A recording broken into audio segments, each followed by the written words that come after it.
কুমিল্লার নাঙ্গলকোটের মানবিক ও সামাজিক সংগঠন হাজী আব্দুল সাত্তার ফাউন্ডেশনের উদ্যোগে নাঙ্গলকোট ও চৌদ্দগ্রাম উপজেলার বেসরকারি ৩২টি নুরানি মাদ্রাসায় পড়ুয়া তৃতীয় জামাতের মেধাবী শিক্ষার্থীদের বৃত্তি প্রদান ও রাজশাহী বিশ্ববিদ্যালয়ে চান্স পাওয়া দুই কৃতী শিক্ষার্থী ও সামাজিক সংগঠন আত তাকুয়া তরুণ সংঘকে সংবর্ধনা দেওয়া হয়।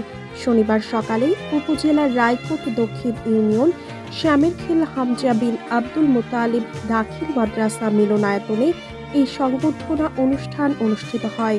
অনুষ্ঠানে ট্যালেন্ট পুলে ৫ জন, সাধারণ গ্রেডে ২১ জন ও বিশেষ বিবেচনায় ২০ শিক্ষার্থীকে নগদ টাকা, সার্টিফিকেট ও ক্রেস্ট প্রদান করা হয়।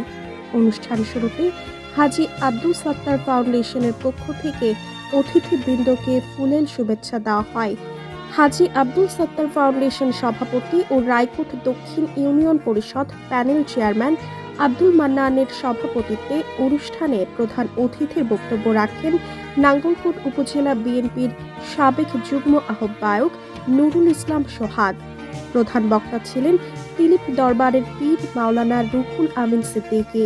হাজী আব্দুল সাত্তার ফাউন্ডেশন সেক্রেটারি আবুল হাশেম বাবলুর প্রাণবন্ত সঞ্চালনায় বিশেষ অতিথির বক্তব্য রাখেন মন্তলি রহমানিয়া ফাজিল ডিগ্রি মাদ্রাসার সাবেক অধ্যাপক মাওলানা রফিকুল ইসলাম, নাঙ্গলকোট প্রেস ক্লাবের সভাপতি সাংবাদিক মুজিবুর রহমান মোল্লা, সমাজসেবক ইঞ্জিনিয়ার শাহজাহান, সাংবাদিক জয়নাল আবেদিন, রায়কোট দক্ষিণ ইউনিয়ন পরিষদ সদস্য গোলাম আরজু, উলিপুর সরকারি প্রাথমিক বিদ্যালয় প্রধান শিক্ষক হাসিনা আক্তার, দারুত তাকওয়া মাদ্রাসা পরিচালক মাওলানা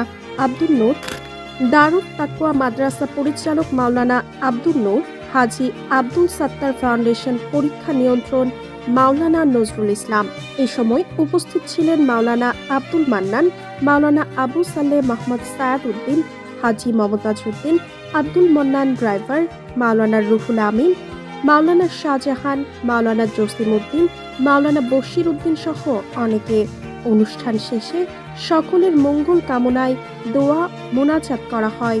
মোনাজাত পরিচালনা করেন শামিরখিল জামে মসজিদ খতিব মাওলানা আনোয়ার রবিউল হক।